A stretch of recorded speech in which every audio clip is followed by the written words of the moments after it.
Salut à tous et bienvenue dans cette nouvelle vidéo. J'espère que vous allez bien. Et dans cette vidéo, on va parler d'un concept important qu'il faut absolument que vous arriviez à maîtriser, ou du moins qu'on va essayer d'évoquer dans cette vidéo, puisque, comme à notre habitude, on trouve qu'il y a certains sujets qui sont importants, mais qui ne sont pas suffisamment abordés sur YouTube. Et notamment, celui qu'on va aborder dans cette vidéo, c'est celui de la baisse de motivation, en tout cas des problématiques psychologiques qu'on pourrait ressentir en bear market, une baisse de motivation, peut-être même certains qui peuvent se retrouver en dépression parce que, je sais pas, ils ont fait des mauvais investissements, ceux qui ont subi des hacks sur FTX, sur Celsius, sur BlockFi, Dexo. C'est des situations qui sont pas forcément très simples à gérer. Nous, c'est pas forcément notre premier cycle.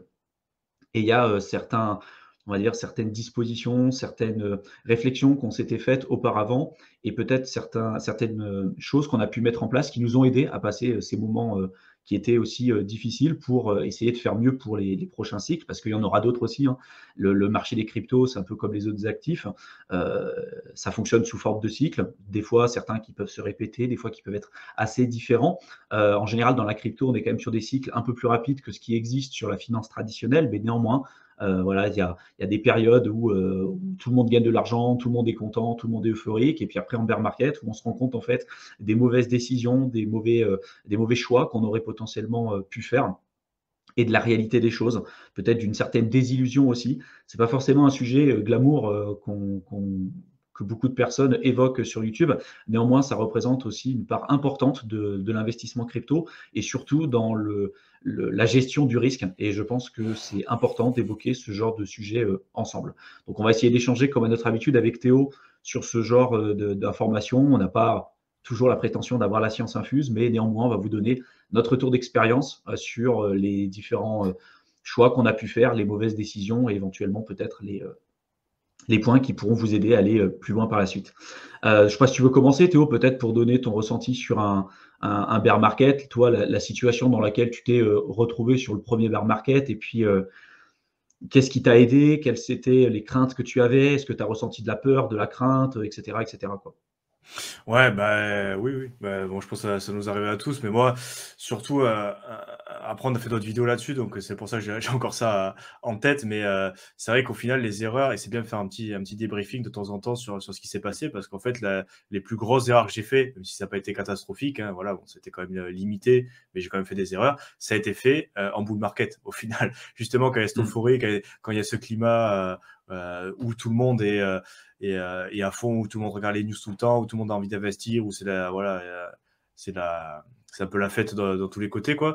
Et au fait, c'est là où j'ai fait mes erreurs, c'est-à-dire c'est là où je suis pas sorti assez tôt sur certains projets, c'est là où j'ai ralloué des fonds sur d'autres actifs.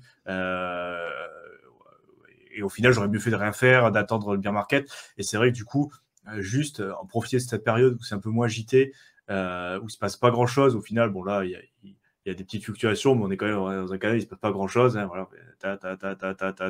Ça peut durer encore quelques mois.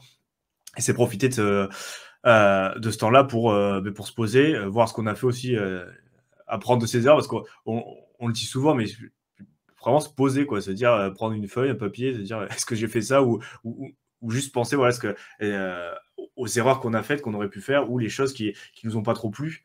Par exemple, moi c'est pareil, dans le bull run, premier bull run, quelque chose qui m'a pas trop plu, c'est justement le faire des transactions hyper tard, parce qu'il fallait absolument investir dans l'ICO, parce qu'il fallait absolument faire ça maintenant et pas demain, et du coup, je vais me retrouver à faire des transactions à 3 heures du matin, complètement éclaté après ma journée de travail, et au final, en, en ouvrant la porte à faire des erreurs qui auraient pu me coûter beaucoup plus cher, c'est-à-dire à prouver des smart Mm. contracts, voilà, faire des swaps, cliquer sur des liens, cliquer sur des choses. C'est pas le bon moment. Du coup, ça, c'est une erreur que je referai plus.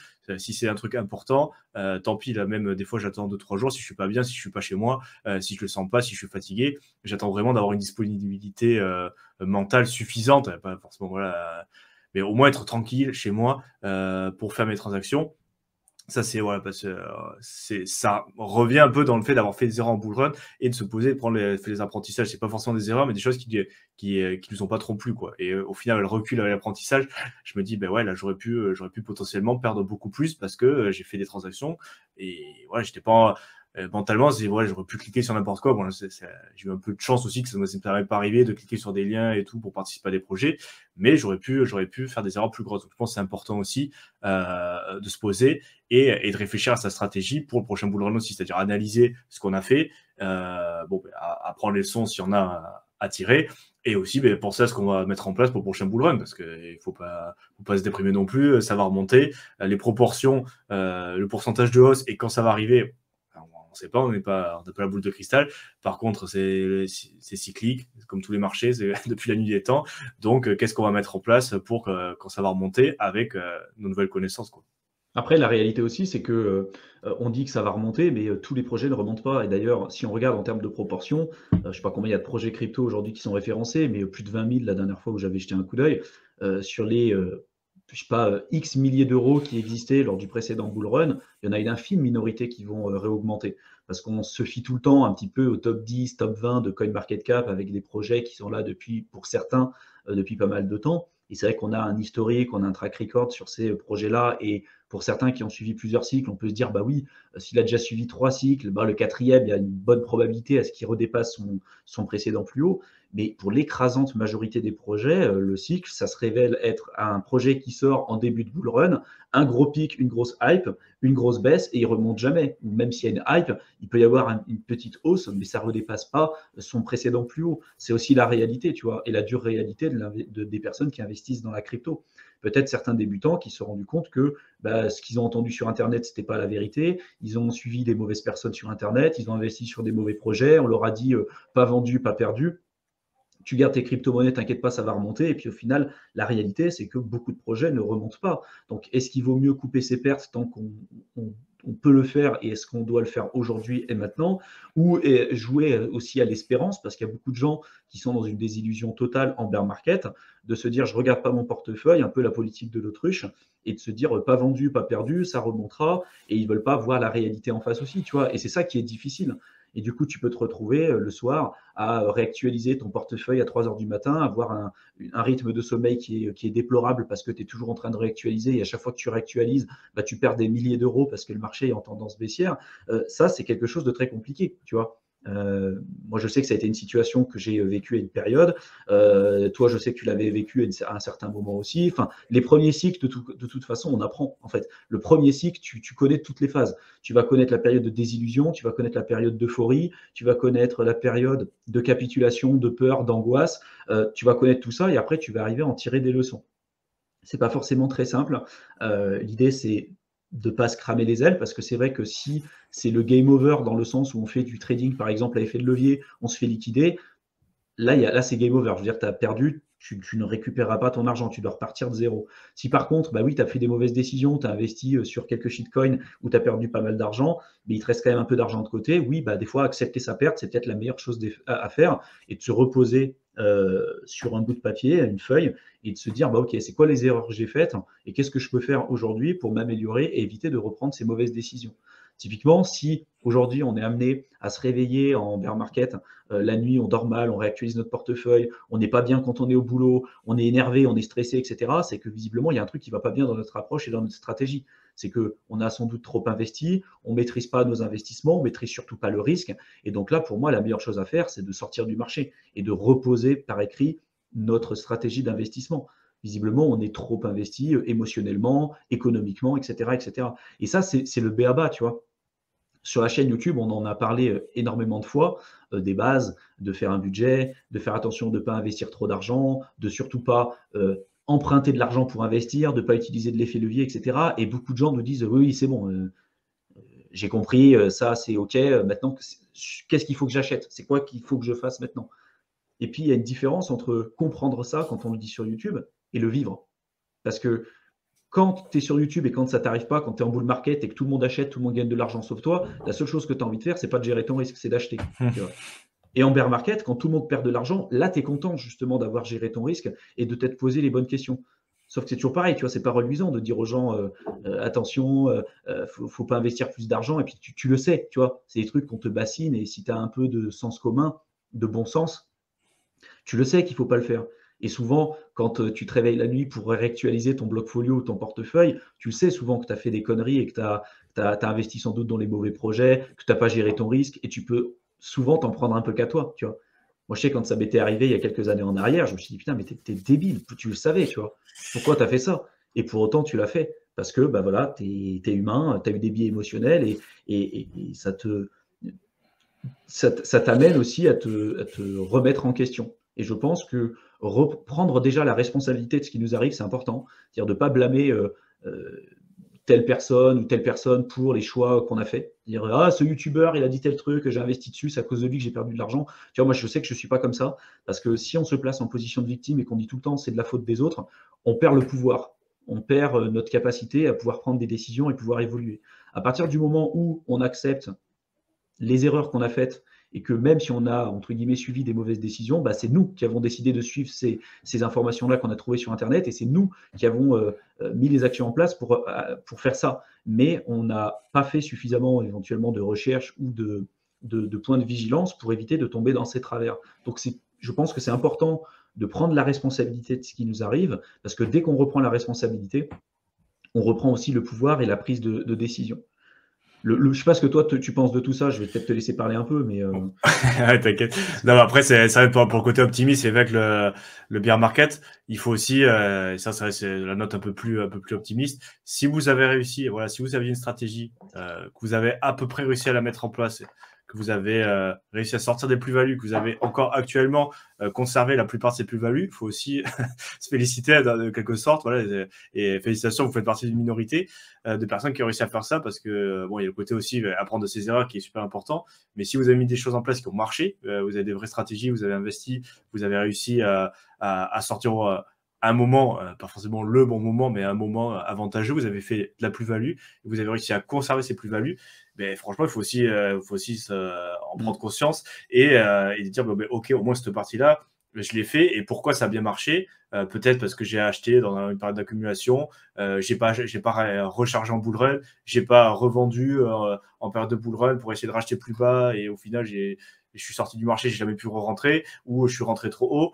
Est-ce que du coup je suis sorti aussi à temps? Est-ce que j'ai pas trop attendu? Est-ce que j'ai fait moins de gains que la petite minorité de personnes qui a gagné des millions, mais au fait, du coup, je me suis pas fait avoir non plus. J'ai quand même pris des gains conséquents, ou même, voilà, tout simplement, j'ai fait des plus-values, j'ai réussi à sortir, et j'ai gagné de l'argent, tout simplement. Et après, est-ce que j'ai réussi aussi à conserver ces plus-values? C'est-à-dire, est-ce que j'ai pas fait, un peu comme sur le premier cycle, réinvestir une partie dans d'autres projets qui, au final, ont dumpé complètement après? Donc, bon, il y a aussi toute cette partie-là, de voir ce qui a marché et pour le conserver, tout simplement, voir ce qui n'a pas marché pour voir comment on peut faire mieux, mais ce qui a marché, ben, évidemment, il faut le conserver. Si vous avez réussi à mettre en place des choses qui ont fonctionné pour vous, qui ont répondu à vos attentes, ben, notez-le aussi, parce que c'est des choses peut-être à avoir en tête pour le prochain cycle, plus pour le côté optimiste, parce que c'est vrai que là, ça peut paraître un peu pessimiste et tout, mais il y a pas sûrement pas que du mauvais, quoi. Vous avez sûrement appris plein de choses, en positif comme en négatif, si vous aviez participé au cours de ce cycle. Et après, comme dit Thibaut, c'est une chose de suivre sur les réseaux sociaux, de ne pas être émotionnellement investi et financièrement impliqué dans le truc. Donc, mais si vous avez participé, voilà, vous avez sûrement appris. Voilà, si vous avez vraiment des pieds dans la crypto-monnaie entre voilà, 2019, 2020, 2021, 2022, vous avez sûrement appris. Après, en fonction de la période où vous êtes rentré, ce que vous avez fait, l'apprentissage a été plutôt positif ou négatif. Mais dans tous les cas, je suis sûr que vous avez appris et faire un bilan, voilà, des plus et des moins, quoi. ouais, et puis tu vois, typiquement, parmi les leçons qu'on a apprises aussi, on a fait une vidéo ensemble qui va être publiée sur ta chaîne, et peut-être qu'au moment où les personnes regarderont cette vidéo, elle aura déjà été publiée sur la chaîne. Mais on parlait des leçons de 2022, tu vois, typiquement avec ce qui s'est passé sur les plateformes centralisées, tu vois, que ce soit Celsius, BlockFi, Nexo, FTX, etc. Les gens ont beau dire ce qu'ils veulent, de toute façon, c'était des choses qui n'étaient théoriquement pas prédictibles. On a beau se dire, moi je l'ai vu venir, au final, tu as peut-être une personne qui l'a vu venir, mais l'écrasante majorité des gens, pour le cas de FTX, hein, beaucoup de gens l'ont appris comme nous, tu vois, sur Twitter. On a eu de la chance que ce soit pour Celsius, Nexo, BlockFi, FTX, également aussi pour Luna, tu vois, on a utilisé ces protocoles, mais à chaque fois, c'était soit très peu d'argent, soit on les avait retirés depuis un bon moment, parce que on a compris aussi le risque de contrepartie, parce qu'on s'était déjà aussi fait avoir sur certains protocoles un petit peu plus tôt. Et aujourd'hui, on est parti du principe, avec cette leçon de 2022, que on ne doit faire confiance à personne, qu'il faut être vigilant surtout, que même si aujourd'hui les plateformes centralisées essayent d'apporter plus de transparence, ça veut tout et rien dire. Dire la proof of reserve, j'ai fait pas mal de vidéos dessus, c'est du gros bullshit. Que quand Mashinsky avec Celsius expliquait qu'il voulait faire la proof of community pour apporter plus de transparence, pour montrer où est-ce qu'étaient transités les fonds à chaque fois qu'on recevait nos récompenses tous les lundis, quand on regarde finalement ce qui s'est passé, les fraudes, et lorsqu'il expliquait sur Twitter, vous inquiétez pas, il n'y a pas de souci, vous pouvez déposer de l'argent, et lui, il en a profité pour en retirer. Bref, la réalité montre que l'écrasante majorité des gens, si ce n'est presque tout le monde, ne fonctionnent pas pour le bien commun, ils fonctionnent avant tout pour eux, et la meilleure personne qui sera amenée à prendre les meilleures décisions pour vous-même, c'est justement vous. Et c'est la seule et unique vérité que vous devez avoir en tête aujourd'hui. On dit vraiment, et c'est pas forcément de la pub qu'on se fait pour nous de toute façon, parce qu'on dit, même ce que nous on explique sur notre chaîne YouTube, vous ne devez absolument pas nous faire confiance, même à nous. C'est-à-dire que on peut dire des choses, on essaie de le faire dans la meilleure bienveillance et dans les meilleures dispositions possibles, mais même nous, on est sujet à des biais cognitifs, des biais émotionnels, on n'a pas la science infuse, on peut se tromper, et même si on essaie de faire des choses de la meilleure manière possible, c'est vrai que derrière, s'il y a des risques à prendre, les personnes qui doivent prendre les risques, entre guillemets, c'est vous. Si demain vous avez fait un mauvais investissement et que vous perdez de l'argent, entre guillemets, c'est pas nous qui allons en payer les pots cassés, c'est vous. Et ça, c'est la vraie vérité, c'est la dure réalité de l'investissement crypto et puis même de l'investissement de manière générale, tu vois.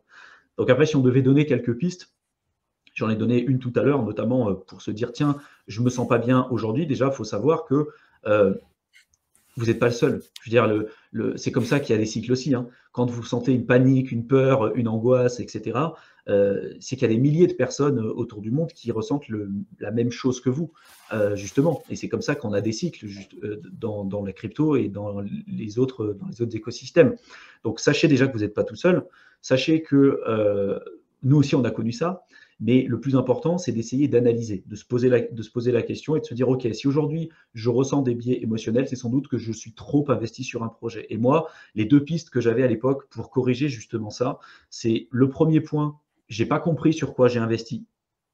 Parce que si on a compris sur quoi on a investi, souvent on a compris les risques au moment où on l'a acheté, et puis on sait qu'il y a souvent une valeur fondamentale, on a maîtrisé plus ou moins les risques et les avantages de chacun des projets dans lesquels on a décidé de placer notre argent sur le long terme. Donc ça, c'est un premier point. Souvent, quand on a peur et quand on panique, c'est qu'on ne maîtrise pas ce qu'on fait. Et deuxièmement, c'est qu'on a investi soit trop d'émotions, on est émotionnellement trop investi sur un projet et surtout économiquement trop investi.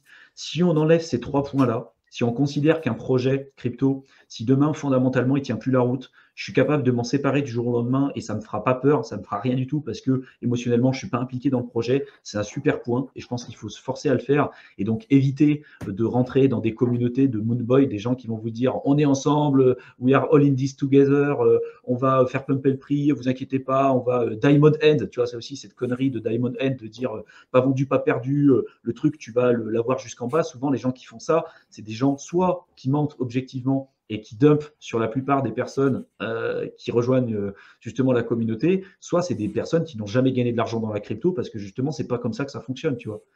Donc, moi je te dis, c'est par expérience, je l'ai vécu. Des gens qui te disent Diamond N, c'est des gens qui gagnent pas d'argent, tu vois, qui sont brocs, mais pas possible. Et donc, c'est la réalité qui n'est pas expliquée aujourd'hui sur Internet, sur laquelle il faut absolument être vigilant et sur lequel vous devez vraiment avoir une attention très particulière.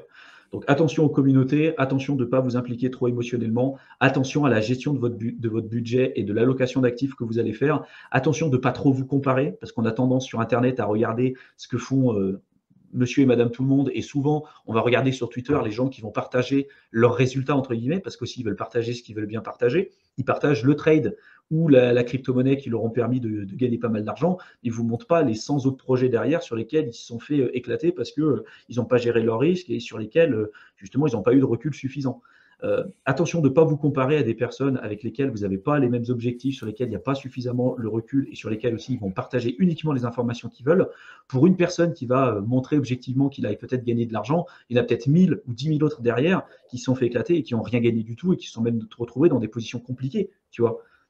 Et donc, je pense qu'il faut se comparer par rapport à notre situation personnelle. Si aujourd'hui, ce que vous êtes capable de gérer, c'est par exemple 1 000 euros d'investissement, c'est très bien. Jouez, commencez avec 1 000 euros. Il y a des personnes qui se disent, moi, c'est bon, je suis capable de gérer, j'ai 20 000 balles dans la crypto, je suis capable de le gérer. On n'en a aucune idée. Là où vous serez capable de dire, bah, moi, ma limite en termes d'investissement, c'est par exemple à partir de 2 000, 3 000, 5 000, 10 000, 1 million, 3 millions, peu importe, c'est en le testant, c'est en l'expérimentant. Ça aussi, c'est par expérience que je vous le dis. On peut très bien se dire initialement, je serais capable de gérer 10 000 euros sur la crypto-monnaie ou d'accepter une volatilité extrême aussi. La réalité, c'est que quand on commence véritablement à le vivre et quand on se prend à moins 97% sur notre portefeuille ou à moins 99%, comme ça a été le cas pour Cardano lors du précédent bull run, hein, il est passé de 1 dollar à 1 centime sur un bull run pour après repartir à plus de 3 euros sur le cycle suivant. Il faut l'accepter, ça aussi. Il faut l'accepter, cette volatilité et subir justement ce risque-là.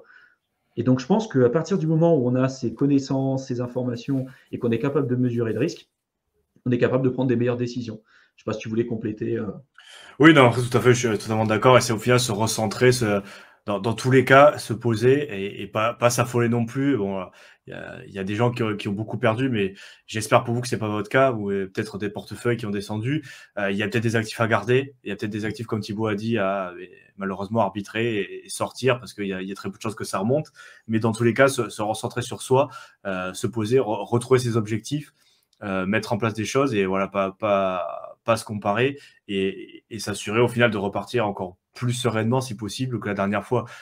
Bon, mais les classiques de l'investissement, hein, avoir un matelas de sécurité, pas investir plus qu'on peut se permettre de perdre, pas investir de l'argent dont on peut en avoir besoin à court, moyen terme, et voilà, juste pour être serein déjà au départ, parce que si vous n'avez pas cette base-là, quoi que vous fassiez après, vous ne serez pas serein. Donc déjà, il faut acquérir ça, c'est une base un petit peu de l'investissement. Et après, dire qu'est-ce que vous souhaitez faire pour la suite, les objectifs, et continuer à se renseigner, à construire des choses, et pas rester voilà, passif à regarder des mauvaises nouvelles. Ça, moi, c'est un truc que j'ai tendance à faire des fois. En plus, l'hiver, tout ça, un peu déprimé, tu commences à scroller, et voilà, tu fais du doom scrolling, tu vois que des mauvaises nouvelles, que des mauvaises nouvelles. Bon, ça, tu sors 1 heure de faire ça sur le fauteuil, voilà, t'es au fond du trou, quoi. Donc, essayer d'éviter de le faire, prendre conscience que ça sert à rien, ça fait pas du bien. Bon, voilà, c'est contre-productif. Bon, je dis pas que je le fais pas de temps en temps, mais voilà, toujours, ça sert à rien. Et essayer de le limiter au maximum et voilà, rester sur le côté positif. Il y a aussi des bonnes nouvelles, si vous pouvez. Plus pour le côté, voilà, comment survivre au bear market, cette période un peu difficile. Il y a aussi des journaux, même crypto, qui proposent avec les bonnes nouvelles dans la crypto, parce qu'il y en a, malgré les mauvaises nouvelles qui font beaucoup d'ombre. Il y a des innovations qui se font sur les rolls-up, sur l'adoption au niveau mondial. Il y a plein de choses qui font partie aussi des bonnes nouvelles. Donc, garder ça en tête et avoir une posture positive et constructive pour la suite, quoi. Voilà. Ouais, et puis je voulais aussi revenir sur un dernier point, c'est faire vraiment attention à qui vous allez accorder éventuellement votre confiance. Et comme je le dis tout le temps, n'accordez de la confiance à personne, surtout pas dans la crypto, et même pas à nous, même si on essaie de faire les choses correctement, n'accordez vraiment de la confiance à personne, uniquement à vous-même.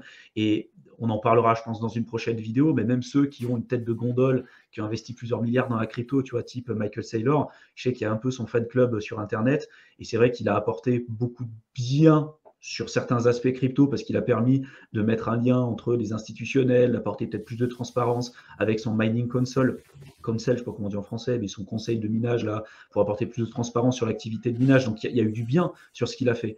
Mais typiquement en bull run, quand il expliquait qu'il fallait hypothéquer sa maison, qu'il fallait utiliser de l'effet levier pour acheter du Bitcoin au top, tu vois, je trouve ça irresponsable, surtout quand on a la notoriété et l'influence qu'il pouvait avoir à l'heure actuelle. Et c'est quelqu'un qui a une multinationale, qui est à mon avis multimilliardaire, qui a beaucoup de Bitcoin à sa disposition.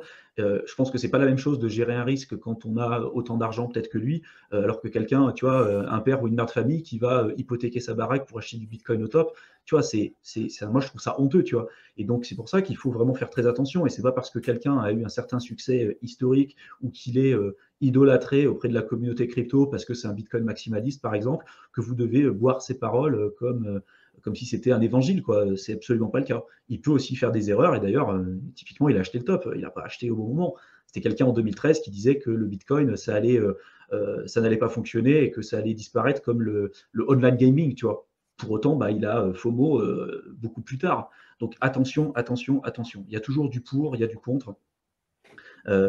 Restez le plus vigilant possible.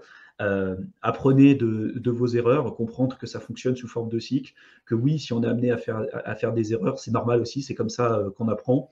Mais voilà, c'est pas la fin. La crypto sera amenée à évoluer. Peut-être que les cycles seront différents par la suite. Il n'y a aucune vérité là-dessus. Ce que je suis convaincu, c'est que les crypto-monnaies sont là pour rester. Est-ce que ça sera le Bitcoin, est-ce que ça sera l'Ether à la ligne d'arrivée, est-ce que ça sera du BNB, du XRP ou peu importe. C'est un peu le pari qu'on fait tous, hein, essayer de déterminer là où les crypto-monnaies qui seront encore là dans plusieurs années. Là, néanmoins, où je suis convaincu, c'est qu'elles seront encore là elles sont là pour rester, c'est comme Internet. Et vu qu'on est encore à un stade expérimental aujourd'hui, il faut arriver à jongler un petit peu là-dessus et voir où est-ce que se trouvent les risques et les possibilités d'investissement. Donc j'espère que cette vidéo vous aura plu, qu'elle vous aura intéressé, qu'elle vous aura été utile. Je vous mets dans la description de la vidéo, comme d'habitude, les liens importants. Le premier, c'est vers la chaîne de Théo, Aventure Crypto, donc n'hésitez pas à vous abonner. Deuxième lien, c'est pour tous ceux qui veulent aller plus loin et qui souhaitent se faire accompagner dans l'investissement crypto, n'hésitez pas à réserver un appel téléphonique avec nous, hein, c'est offert, vous n'avez pas à débourser quoi que ce soit, c'est juste pour comprendre un peu plus votre positionnement aujourd'hui, vos objectifs, et puis voir typiquement comment on peut faire pour vous accompagner. Donc le lien se retrouvera dans la description de la vidéo. Et enfin, ceux qui veulent en profiter pour ces périodes-là, pour se former, on vous a préparé un programme offert de plusieurs heures que vous pouvez rejoindre. Vous cliquez dans le lien dans la description de la vidéo, vous rentrez votre adresse mail, votre mot de passe et vous pourrez vous connecter directement sur votre espace membre. On vous souhaite une excellente fin de soirée et on vous retrouve dans une prochaine vidéo. À bientôt.